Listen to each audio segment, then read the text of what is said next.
بسم اللہ الرحمن الرحیم۔ میں آپ کو ایک اچھی سی اسلامک کہانی سنانے جا رہا ہوں۔ ایک دفعہ کی بات ہے، ایک عابد مسجد میں عبادت کر رہا تھا۔ وہ روز رات دنیا کی چیزوں سے بہت دور رہتا تھا اور آخرت کی پیروی کرتا تھا۔ ایک روز اس سے ایک غریب آدمی دیکھ کر دل بہل گیا۔ عابد نے اس غریب کو بلایا اور اپنی مدد کی پیشکش کی۔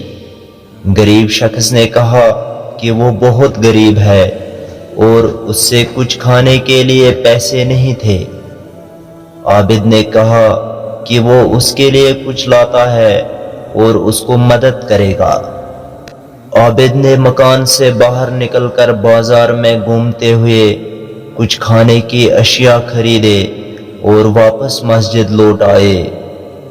انہوں نے غریب کو کھانا کھلایا اور اس سے اپنے گھر لے جانے کے لیے کہا۔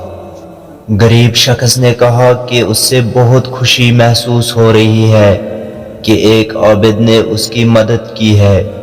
وہ عابد سے پوچھنا چاہتا تھا کہ عابد کے پاس اتنا پیسہ کیسے آیا جو وہ اس سے کھانے کی اشیاء خرید سکے۔